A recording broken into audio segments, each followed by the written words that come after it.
नमस्कार दोस्तों, मैं सत्यपाल सिंह बलौदा आज आपके सामने जो पोषक तत्वों का टॉपिक लेके आया था इससे पहले वाले वीडियो में, उसी में अपन आगे पढ़ेंगे। तो ये पोषक तत्व के बारे में जनरली अपन ने कल क्लासिफाई किया था कि पोषक तत्व क्या है, पोषक तत्वों के बारे में कब किसने बताया, कसौटी का प्रतिपादन किसने किया, क्रियात्मक पोषक तत्व किसने बताया, लाभदायक पोषक तत्व कितने होते हैं, और फिर उसके बाद में पोषक तत्वों के वर्गीकरण में बताया कि पोषक तत्व कितने प्रकार के होते हैं। तो मैंने कहा कि पोषक तत्व दो प्रकार के होते हैं, अपन ने दो प्रकार पढ़े थे, जिसमें सबसे पहले मुख्य पोषक तत्व पढ़ा और दूसरा सूक्ष्म पोषक तत्व पढ़ा। ठीक है, फिर मुख्य पोषक तत्वों को अपन तीन भागों में क्लासिफाई किए, जिसमें पहला संरचनात्मक था, दूसरा प्राथमिक और तीसरा द्वितीयक या गौण पोषक तत्व था। इसके बाद में नेक्स्ट पढ़े थे अपन सूक्ष्म पोषक तत्वों में, जो सूक्ष्म पोषक तत्वों में 8 पोषक तत्व सम्मिलित थे। दोस्तों आज पढ़ेंगे अपन इस वीडियो में जो पोषक तत्वों की कमी के लक्षण, अपन जो 17 पोषक तत्व पढ़ेंगे उसकी कमी के लक्षण, उनके पौधों में क्या कार्य हैं और उनकी कमी से कौन कौन से रोग होते हैं पौधों में। ठीक है दोस्तों, तो अभी मैं आपको एक छोटे से डायग्राम के तौर पे बिल्कुल जनरली बिल्कुल इजी वे में समझाऊंगा, उसके बाद में आपको आगे क्लासिफाई के अकॉर्डिंग आपको बताऊंगा डिटेल से। तो आप ध्यान से वीडियो को लास्ट तक देखना, ये बहुत इंपॉर्टेंट टॉपिक है दोस्तों। ठीक है, तो मैं एक आपको प्लांट का डायग्राम बना के समझाता हूं, जिसमें आप लोग अच्छे से समझ भी पाओगे। जैसे अपन पौधे की पत्तियों को 3 भागों में विभाजित करेंगे, पौधे की पत्तियों को 3 भागों में विभाजित करेंगे। ठीक है, ये टर्मिनल पोर्शन हो गया, जिसे अपन हिंदी में बोलेंगे शीर्षवर्ती कागर, शीर्षवर्ती कागर, शीर्षवर्ती कागर टर्मिनल पोर्शन। ये ऊपरी नई पत्तियां हो गई, नई पत्तियां न्यू लीव्स। ये मध्यम पत्तियां हो गई, मध्यम पत्तियां। ठीक है, और ये ओल्ड लीव्स, पुरानी पत्तियां, पुरानी पत्तियां। 3 भाग हो गए। जनरली आप लोगों ने कभी नोट किया होगा, पौधे की जो पत्तियां होती हैं कभी भी आमने सामने नहीं होती हैं, थोड़ी ऊपर नीचे होती हैं। तो आप जनरली ये भी ध्यान रखना, हालांकि ये अपनी ट्यूशन का नहीं है, कोई भी जनरली एक नॉलेज के तौर पे बता रहा हूं आपको। देखो अपन जो डिस्कस करने जा रहे हैं, जो अपने 17 पोषक तत्व पढ़े उसकी कमी के लक्षण कहां प्रतीत होते हैं। सबसे पहले तो अपने दिमाग में ये होना चाहिए कि कौन से पोषक तत्व की कमी पौधे के कौन से भाग में दिखाई देती है। तो सबसे पहले अपन डिस्कस करेंगे जो प्राथमिक पोषक तत्व थे। सबसे पहले पुरानी पत्तियां, फिर मध्यम, नई और शीर्षवर्ती कागर की बात करेंगे। तो अपन जो सबसे पहले पुरानी पत्तियों की बात करेंगे। तो पुरानी पत्तियों पे आपके दिमाग में होना चाहिए कि पुरानी पत्तियों में 5 पोषक तत्व की कमी के लक्षण दिखाई देंगे, जिसमें 2-3 तो क्या है प्राइमरी, N, P और K। ठीक है, उसके बाद में एक द्वितीयक है मैग्नीशियम और एक सूक्ष्म पोषक तत्व है मोलिब्डेनम। तो 5 हो गए, NPK, मैग्नीशियम और मोलिब्डेनम। ठीक है दोस्तों, 5 हो गए। उसके बाद में मध्यम पत्तियों पे जिंक की कमी का लक्षण, जो कल मैंने कहा था कि पौधों में मध्यम गतिशील पोषक तत्व का उदाहरण है। इससे पहले वाली वीडियो में पढ़ा था ना कि पौधों में मध्यम गतिशील पोषक तत्व कौन सा है। तो मध्यम पत्तियों पे कौन सी पोषक तत्व की कमी, जिंक की। तो ये आपके सामने जिंक आ गया। अब नेक्स्ट बात करेंगे अपन नई पत्तियों पे। तो नई पत्तियों से पहले अपन शीर्षवर्ती कागर पे चलते हैं एक बार। तो शीर्षवर्ती कागर पे कैल्शियम और बोरॉन, जो अपन ने कल पढ़ा था इससे पहले वाले वीडियो में, कि पौधों में अगतिशील तत्व का उदाहरण है। अगतिशील तो कैल्शियम और बोरॉन ही होगा, क्योंकि आगे गति कहां से करेगा। और अत्यधिक गतिशील NPK। अत्यधिक गतिशील कल क्या पढ़ा था नेक्स्ट, इससे पहले वाली वीडियो में NPK, क्योंकि ये यहां से गति करके ऊपर तक जा रहा है, तो सर्वाधिक गति कर रहा है ना। तो ऐसे थोड़ा सा ध्यान में रखना है, तभी जाके आप क्वेश्चन सही कर पाओगे। दोस्तों कंपटीशन एग्जाम में सब तैयारी करते हैं, लेकिन कुछ छोटी छोटी बातें, कुछ लॉजिक वो अपन याद रखेंगे, तब जाके एग्जाम को फाइट कर पाएंगे। अब देखो यहाँ पे ये कितने हो गए, टोटल करो 5 और 1 6, 6 2 8। ठीक है, अपन पोषक तत्व कितने पढ़ रहे थे 17। लेकिन अब 17 में से 3 जो संरचनात्मक तत्व थे वो CHO, उनको हटा दो। ठीक है, तो कितने बच गए 17 में से 14 बच गए ना। तो 14, अब 14 में से देखो यहाँ पे 5 6 और 2 8, 14 में से 8 गए तो कितने हो गए, कितने बचेंगे 6। तो अब आपके सामने दिमाग में आना चाहिए कि यहाँ 6 पोषक तत्व आएंगे। नई पत्तियों पे कितने आने चाहिए, 6 आने चाहिए। तो 6 कौन कौन से आएंगे, देखो लोहा, बोरॉन, बिल्कुल सही है, निकेल, वेरी गुड, क्लोरीन, कितने हो गए 4, मैग्नीज, 5। और एक और कौन सा रह गया, याद करो, देखें, लोहा, बोरॉन, निकेल, क्लोरीन और मैग्नीज। एक और कौन सा रह गया जो बहुत इंपॉर्टेंट है, दलहनी फसलों में प्रोटीन की मात्रा और तिलहनी फसलों में तेल की मात्रा बढ़ाने वाला तत्व कौन सा है, सल्फर। तो यहाँ क्या आ जाएगा, एक और सल्फर। तो देख लो, अब आपके दिमाग में देखो, संरचनात्मक पढ़ा तो उनको तो अपन ने हटा दिया, CHO को हटा दो। 3 प्राथमिक पढ़े, फिर उसके बाद में क्लासिफाई की बात कर रहा हूं, वो भी थोड़ा सा दिमाग में आ जाएगा। तो प्राइमरी हो गए NPK। अब द्वितीय की बात करो, सेकेंडरी की, तो कैल्शियम, मैग्नीशियम, कैल्शियम, मैग्नीशियम और सल्फर। सल्फर ये रहा, कैल्शियम, मैग्नीशियम, सल्फर। ठीक है, आगे समझ में, कैल्शियम, मैग्नीशियम और सल्फर, कैल्शियम, मैग्नीशियम और सल्फर, 3 हो गए। तो प्राथमिक, द्वितीय और CHO तो हो गए। अब उसके बाद में अपन ने 8 क्या पढ़े थे, सूक्ष्म पोषक तत्व। एक तो ये रहा, एक ये रहा, 2, 2, 3, 4, 5 और 6 हो गए, 6। क्लियर है, आगे ना समझ में। तो देखो अब यहाँ पे, अब सबसे पहले अपन दोस्तों बात करेंगे यहाँ पे NPK के कार्य की। सबसे पहले अपने जो क्लासिफिकेशन में सबसे प्रथम जो है वो नाइट्रोजन। तो नाइट्रोजन का कार्य क्या है, उसकी कमी का लक्षण क्या है और उसकी कमी से होने वाला रोग क्या है। तो दोस्तों यहाँ देखना, नाइट्रोजन का कार्य क्या है, एक छोटा सा बताऊंगा पहले, मोटा मोटा, जो आपको जनरली याद रहे, फिर उसके बाद में डिटेल से बताऊंगा यहाँ पे मैं। तो नाइट्रोजन का कार्य क्या है, तो आपके दिमाग में ये आता है कि नाइट्रोजन कोशिका का आकार बढ़ाने वह पादपों की वृद्धि में सहायक है, पादपों की वानस्पतिक वृद्धि में सहायक है। तो पौधों में वेजिटेटिव ग्रोथ कौन बढ़ाता है, वानस्पतिक वृद्धि को कौन बढ़ाता है, नाइट्रोजन। तो एक तो नाइट्रोजन का कार्य ये हो गया, मोटा मोटा ये हो गया। अब इसके बाद में जो सबसे इंपॉर्टेंट है कि नाइट्रोजन की कमी का लक्षण पौधे के कौन से भाग में दिखाई देता है। तो नाइट्रोजन की कमी का लक्षण पौधे के पुराने भाग में, पुरानी पत्तियों में नाइट्रोजन की कमी पौधे की पुरानी पत्तियों पर दिखाई देती है। अब इसका लक्षण क्या है कि पौधे की पुरानी पत्तियां पीली पड़कर सूख जाती हैं। ठीक है, फिर इसके बाद में जो इसका और लक्षण है, इस नाइट्रोजन की कमी से पौधे की पुरानी पत्तियों में वी आकार की हरिमाहीनता हो जाती है, वी शेप नेक्रोसिस, वी आकार की हरिमाहीनता हो जाती है। तो ये इसका नाइट्रोजन की कमी का लक्षण हो गया। अब इसके बाद में बात करते हैं कि नाइट्रोजन की कमी से होने वाले रोग। तो नाइट्रोजन की कमी से फूल गोभी में बटनिंग रोग, या नाइट्रोजन की अधिकता से फूल गोभी में होलो स्टेम रोग, मतलब खोखला तना। जैसे कैसे इसको खोखला तना, बटनिंग रोग बहुत इंपॉर्टेंट है कि नाइट्रोजन की कमी से फूल गोभी में बटनिंग रोग होता है। अब एक अधिकता, नाइट्रोजन की अधिकता से होलो स्टेम रोग होता है, खोखला तना। वो कैसे याद रखोगे, जैसे अपन जनरली फूल गोभी की बात न करके अपन बाजरे की बात कर लें। बाजरे को अगर जैसे मान लो आपको पता है कि बाजरा में नाइट्रोजन की कमी है, तो अपन उसमें यूरिया दे देंगे तो नाइट्रोजन की पूर्ति हो जाएगी। अब अच्छे से यूरिया भी दे दिया और सिंचाई जल दे दिया, बढ़िया। ठीक है, अब बढ़िया टाइमली अपन उसको सिंचाई जल दे रहे हैं, तो उसमें क्या होगा कि उसकी नाइट्रोजन की अधिकता अगर ज्यादा दे रहे हैं, सिंचाई जल भी अधिक दे रहे हैं, तो उसमें क्या होगा कि तना मोटा हो जाएगा। ये देखा है आपने, तना मोटा हो जाएगा। तो इसमें क्या होता है, अगर तना मोटा होता है तो खोखला होगा। तो किसकी अधिकता से हुआ, नाइट्रोजन की अधिकता से। तो याद करने का सबसे बेस्ट तरीका है कि नाइट्रोजन की अधिकता से फूल गोभी में होलो स्टेम रोग होता है और नाइट्रोजन की कमी से फूल गोभी में बटनिंग रोग होता है। ये दोनों बहुत इंपॉर्टेंट है। एक जैसे जनरली बात कर लेंगे कि फूल गोभी फसलों में नाइट्रोजन की अधिकता से या नाइट्रोजन की कमी से स्टारवेशन रोग होता है, भूखा रोग, स्टारवेशन रोग होता है।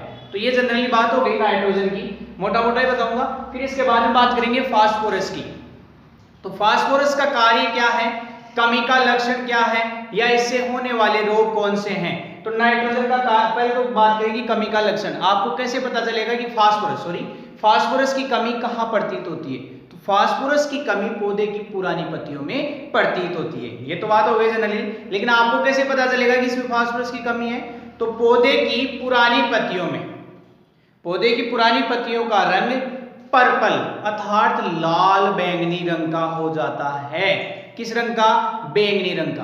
पौधे की पुरानी पत्तियां लाल बैंगनी रंग की होना किसकी कमी का लक्षण प्रतीत हो रहा है, फास्फोरस का। ठीक है, अब आपको कैसे याद रखना है फास्फोरस में बैंगनी रंग। तो बैंगनी को इंग्लिश में क्या बोलते हैं, पर्पल। क्या बोलते हैं, पर्पल। तो पर्पल यानी बैंगनी, तो यहाँ P यानी फास्फोरस और P यानी पर्पल, तो P से P अटैच कर दो। याद रखने का सबसे बेस्ट तरीका है P यानी फास्फोरस और P यानी पर्पल। ठीक है, अब नेक्स्ट बात करते हैं, ये तो इसका कमी का लक्षण हो गया, कहाँ प्रतीत हो रहा है, क्या प्रतीत हो रहा है, तो फास्फोरस की कमी से पौधे की पुरानी पत्तियां पर्पल बैंगनी रंग की हो जाती हैं। नेक्स्ट बात करेंगे कि फास्फोरस की कमी का लक्षण हो गया पुरानी पत्तियों पे, कार्य क्या है, तो अब कार्य की बात करते हैं अपन। तो फास्फोरस का कार्य क्या होगा, फास्फोरस एक ऐसा तत्व है जो क्या करेगा, जड़ों की वृद्धि करेगा। वेरी गुड, फास्फोरस जड़ों की वृद्धि में सहायक तत्व है। फास्फोरस जड़ों की वृद्धि में सहायक तत्व है। इसे अपन, फास्फोरस एक ऐसा तत्व, ये लाइन भी बहुत इंपॉर्टेंट है, फास्फोरस एक ऐसा तत्व है जिसकी कमी से पौधा अपना जीवन चक्र पूरा नहीं कर सकता है। फास्फोरस एक ऐसा तत्व है जिसकी कमी से पौधा अपना जीवन चक्र पूरा नहीं कर सकता है, इसलिए इसे की ऑफ लाइफ कहा गया है। फास्फोरस को की ऑफ लाइफ कहा गया है, जिसे बोलते हैं जीवन की चाबी कहा गया है। फिर नेक्स्ट बात करेंगे फास्फोरस, देखो बात करेंगे की ऑफ लाइफ, कौन से पोषक तत्वों को जीवन की चाबी कहा गया है, तो फास्फोरस को। या फिर दूसरा क्वेश्चन बनेगा कि ऊर्जा रूपांतरण या ऊर्जा संग्रहण, मतलब एनर्जी स्टोरेज करने वाला तत्व कौन सा है, तो वो कौन सा होगा, फास्फोरस।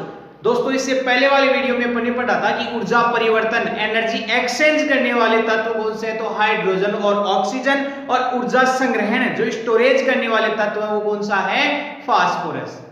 ठीक है, दो लाइनें बन गई फास्फोरस की।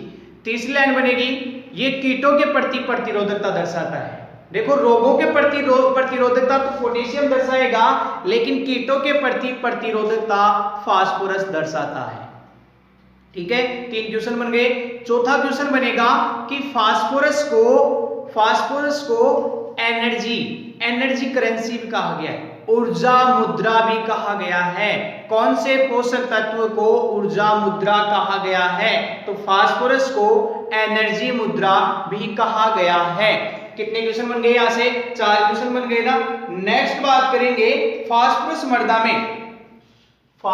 मृदा में, देखो कल पढ़ाया था अपन इससे पहले वाले, फास्फोरस मृदा में कम गतिशील व पौधों में अधिक गतिशील होता है।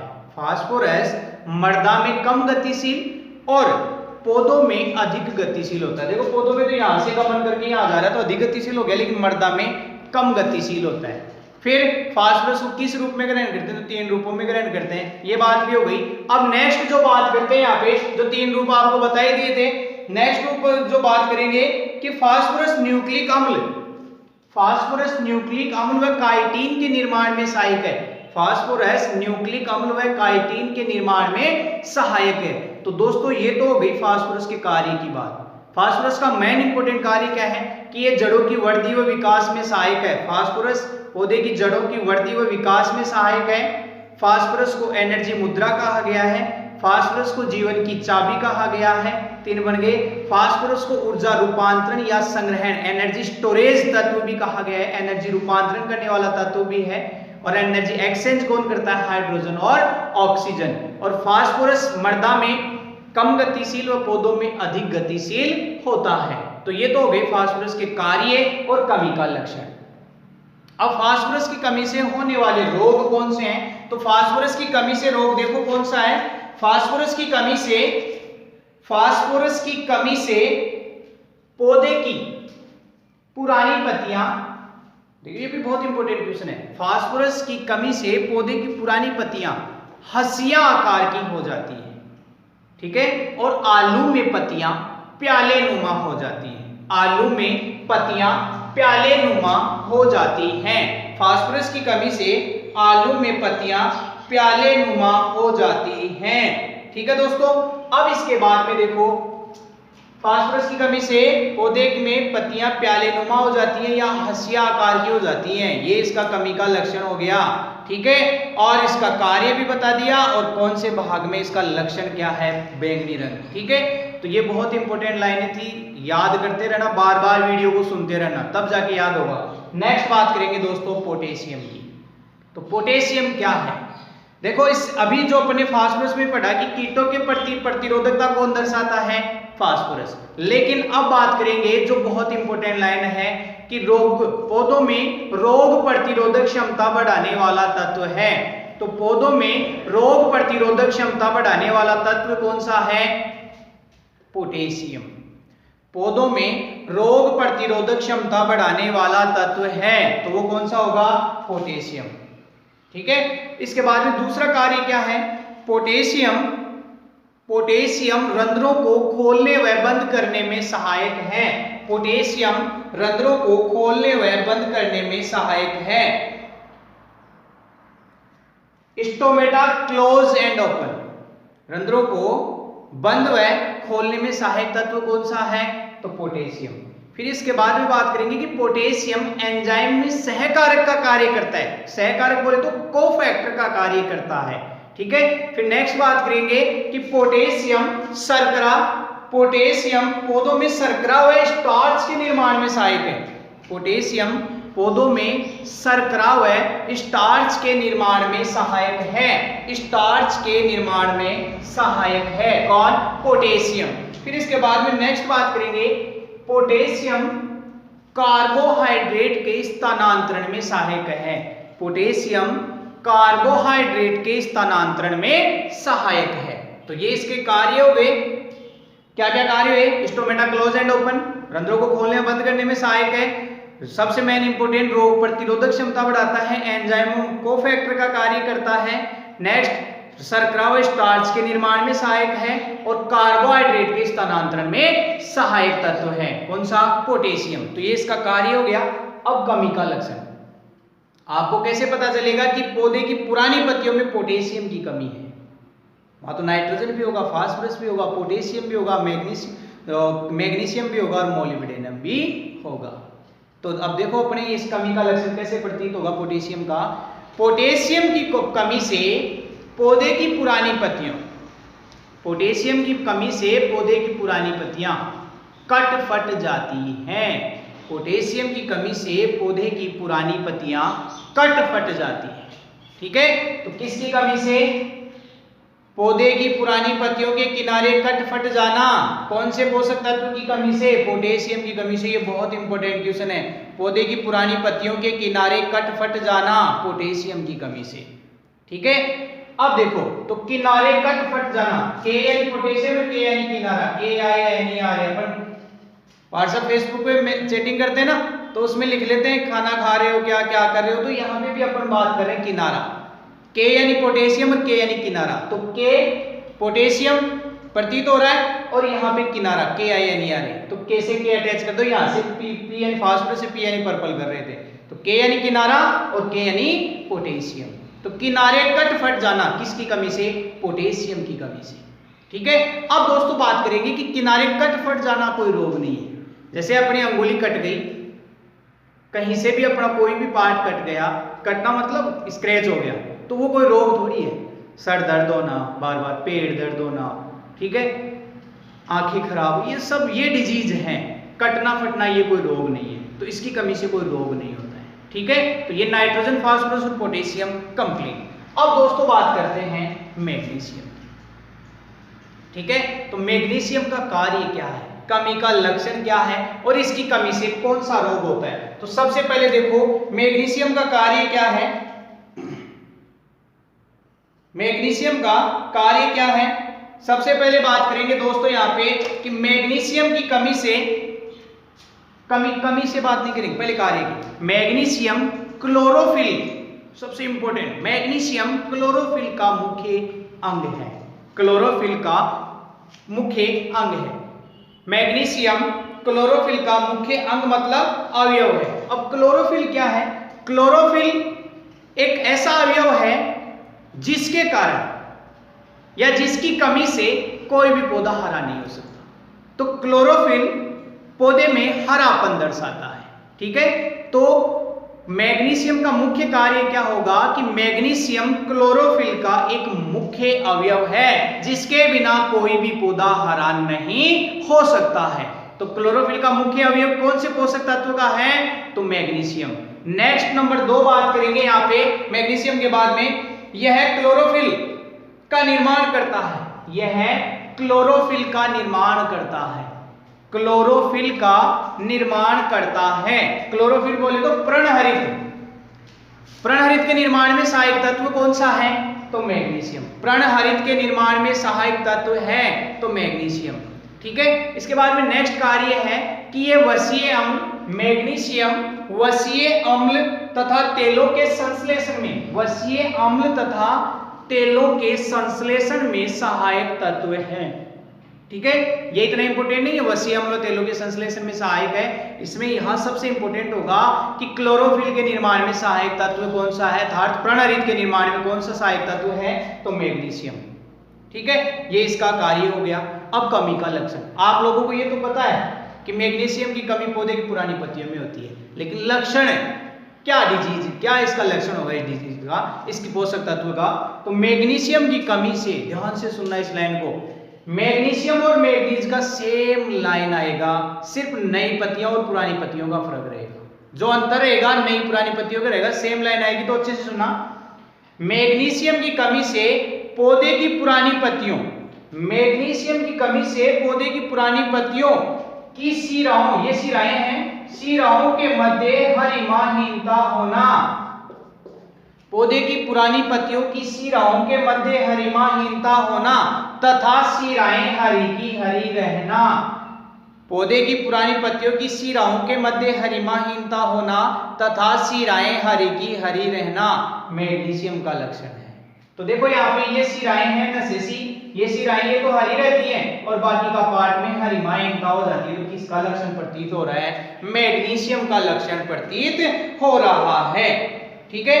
फिर इसके बाद में बात करेंगे, ये इसका कमी का लक्षण हो गया। अब इसकी कमी से कौन सा रोग होता है? तो इसकी कमी से या मैग्नीशियम की कमी से तंबाकू में सैंड्रोम बीमारी, तंबाकू में सैंड्रोम बीमारी किसकी कमी से?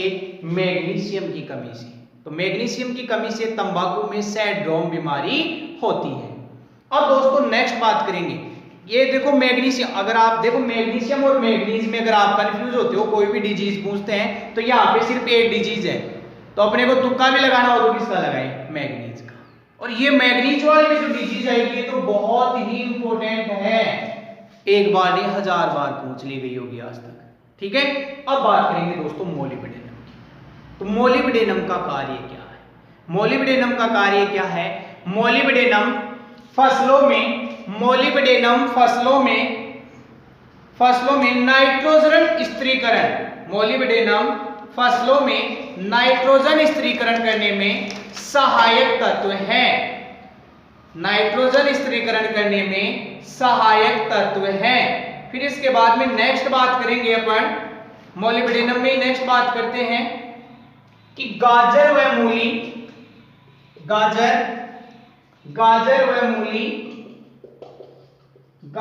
मूली में मीठेपन को दर्शाता है। गाजर व मूली में मीठेपन को दर्शाता है। कौन दर्शाता है? मोलिब्डेनम। तो मोलिब्डेनम गाजर व मूली में मीठेपन को दर्शाता है और दलहनी फसलों की जड़ों में नाइट्रोजन स्थिरीकरण करता है। नेक्स्ट बात करेंगे विटामिन सी।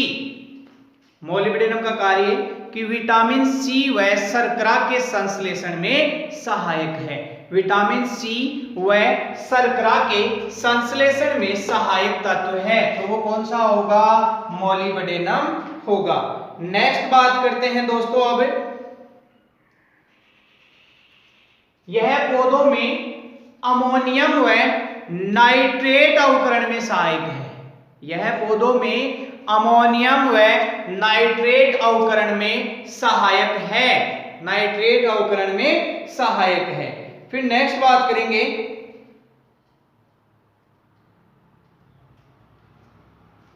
कार्य हो गया। अब कमी का लक्षण। तो नाइट्रोजन की कमी का लक्षण क्या है? इसकी कमी से पौधे की पुरानी पत्तियां, ये पुरानी पत्तियां हैं, तो मोलिब्डेनम की कमी से पौधे की पुरानी पत्तियों में मर्द धब्बे पड़ जाते हैं। पौधे की पुरानी पत्तियों में मर्त धब्बे पड़ जाते हैं। और मोलिब्डेनम की कमी से कौन से रोग होते हैं, बहुत इंपॉर्टेंट है। तो मोलिब्डेनम की कमी से मोलिब्डेनम की कमी से फूल गोभी में विप्टेल रोग, जो बहुत इंपॉर्टेंट है दोस्तों, याद रखना। मोलिब्डेनम की कमी से फूल गोभी में विप्टेल रोग होता है। और नेक्स्ट बात करेंगे नींबू व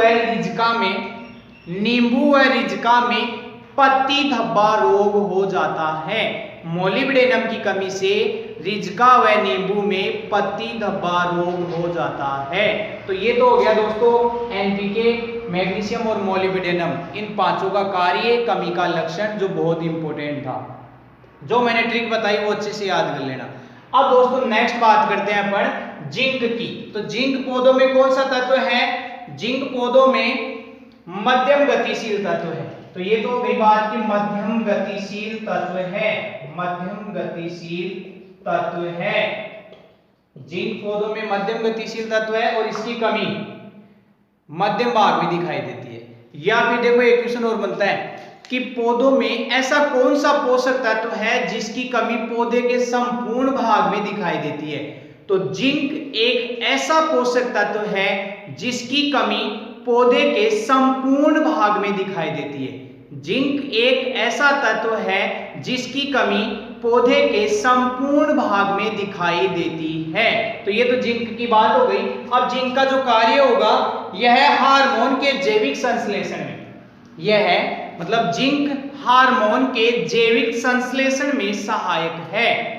हार्मोन के जैविक संश्लेषण में सहायक तत्व है, तो वो कौन सा होगा, जिंक होगा। नेक्स्ट बात करेंगे प्रोटीन संश्लेषण में सहायक है, प्रोटीन संश्लेषण में सहायक है।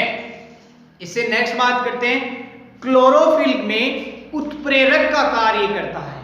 क्लोरोफिल के निर्माण में उत्प्रेरक का कार्य करता है, क्लोरोफिल निर्माण में उत्प्रेरक का कार्य करता है। और मर्दा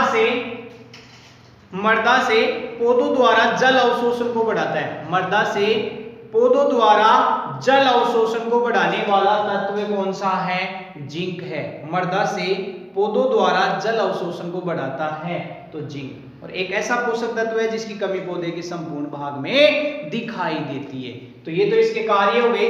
अब नेक्स्ट बात करते हैं इसकी कमी के लक्षण। जिंक की कमी पौधे के मध्यम भाग में दिखाई देती है या इसकी कमी पौधे के संपूर्ण भाग में दिखाई देती है। तो ये तो इसका लक्षण हो गया। अब इसमें जैसे और कोई मोटी मोटी बात करें तो जिंक की कमी, जो बहुत इंपॉर्टेंट क्वेश्चन है, जिंक की कमी से धान में खेरा रोग, और बीएचयू का फेवरेट क्वेश्चन, जिंक की कमी से धान में खेरा रोग या धान का खेरा रोग किसकी कमी से होता है, जिंक की कमी से। और कौन सी अवस्था में होता है, तो धान में जो खेरा रोग होता है ये नर्सरी अवस्था में होता है। ये भी बहुत इंपॉर्टेंट क्वेश्चन है कि जो धान में खेरा रोग होता है ये नर्सरी अवस्था में होता है और किसकी कमी से होता है, जिंक की कमी से। ठीक है, नेक्स्ट बात करेंगे मक्का में जिंक की कमी से मक्का में श्वेत कलिका रोग, मेज, MEIZE, मेज। तो मेज यानी मक्का और मक्का में श्वेत कलिका रोग, सफेद कलिका रोग किसकी कमी से, जिंक की कमी। मेज, जय यानी जिंक, याद रखना मेज तो जय यानी जिंक, तो जिंक की कमी से मक्का में श्वेत कलिका रोग होता है। और नेक्स्ट बात करेंगे अमरूद में ब्रॉन्जिंग। तो ब्रॉन्जिंग की बात करें, ब्रॉन्जिंग, यहां पे भी जिंक की कमी, ब्रॉन्जिंग, जिंक लास्ट शब्द पे जोड़ देना। यहां पे भी मेज, जय यानी जिंक और ब्रॉन्जिंग, जिंक यानी जिंक की कमी से। अमरूद में ब्रॉन्जिंग किसकी कमी से, जिंक की कमी से। और मक्का में श्वेत कलिका जिंक की कमी से। ठीक है, नेक्स्ट बात करेंगे आम, बैंगन और कपास। आम, बैंगन और कपास में छोटी पत्ती रोग, छोटी पत्ती रोग, आम, बैंगन और कपास में छोटी पत्ती रोग, little leaf of mango, little leaf of cotton और लिटिल लीफ ऑफ ब्रिंजल किसकी कमी से, जिंक की कमी से। देखो यहाँ पे एक आप कंफ्यूज होगे तो लिटिल लीफ ऑफ सिट्रस, नींबू में छोटी पत्ती रोग, वो किसकी कमी से चला जाएगा? किसकी कमी से जाएगा? कॉपर की कमी से, कॉपर की कमी से। ठीक है, little leaf of citrus copper की कमी से। आगे समझ में, little leaf of citrus copper की कमी से। ठीक है, और little leaf of brinjal, little leaf of cotton, little leaf of mango, आम का छोटी पत्ती रोग, बैंगन और कपास का छोटी पत्ती रोग, किसकी कमी से? जिंक की कमी से। अब दोस्तों एक क्वेश्चन और बनता है, बैंगन का छोटी पत्ती रोग किसके द्वारा? तो ये माइकोप्लाज्मा द्वारा भी होता है। ठीक है, आगे समझ में, जो माइकोप्लाज्मा होता है इसके कारण भी होता है, तो ये भी एक बहुत इंपॉर्टेंट क्वेश्चन है। नेक्स्ट बात करेंगे यहाँ पे जिंक की कमी का लक्षण, कार्य और होने वाले रोग कंप्लीट होते हैं। इसके बाद में नेक्स्ट बात करते हैं दोस्तों, जो जिंक की कमी से दान का घेरा रोग है, ये बहुत इंपॉर्टेंट है, जो नर्सरी अवस्था में होता है। और अमरूद में ब्रॉन जिंक की कमी से, मक्का में श्वेत कलीरा का रोग जिंक की कमी से, ये सारे रोग बहुत इंपॉर्टेंट हैं, तो दोस्तों अच्छे से पढ़ना। अब नेक्स्ट बात करते हैं अपन कैल्शियम, बोरॉन, लोहा, कॉपर, निकेल, क्लोरीन, मैग्नीज और सल्फर, इसकी अपन नेक्स्ट वीडियो में बात करेंगे दोस्तों। आज के अपने जो पोषक तत्व होते हैं 5 और 1 6 कंप्लीट होते हैं, बाकी के जो 8 हैं वो कल पढ़ेंगे नेक्स्ट वीडियो में। दोस्तों अगर किसी को कुछ समझ में नहीं आया हो तो एक बार नहीं आप बार बार पूछ सकते हैं, और कमेंट बॉक्स में कमेंट देके आप बेझिझक पूछ सकते हैं। हमारा वीडियो या हमारा पढ़ाया हुआ समझ में आया हो तो इसको अधिक से अधिक लाइक करें, शेयर करें और सब्सक्राइब करें। Thank you. आप चाहो तो इसका एक बार स्क्रीनशॉट भी ले सकते हैं ताकि आपको याद करने में आसानी रहे। ठीक है दोस्तों, अब देखो एक छोटी सी लाइन और बताऊंगा मैं। अगर ये पौधे का भाग है, इसमें अगर कोई भी पोषक तत्व की कमी तो है, लेकिन वो कमी अपने को दिखाई नहीं दे रही है। पौधों में पोषक तत्वों की कमी होते हुए भी वह दिखाई नहीं देती, उसे क्या कहते हैं? हिडन हंगर कहते हैं। तो आराम से नोट लगा के लिख लेना, पौधों में पोषक तत्वों की कमी होते हुए भी वह दिखाई नहीं देती, उसे हिडन हंगर कहते हैं, अर्थात छुपी हुई भूख कहते हैं। हिडन हंगर का अर्थ क्या होता है? छुपी हुई भूख। तो आगे समझ में, तो दोस्तों वीडियो को अधिक से अधिक देखें, लाइक करें और शेयर करें। Thank you.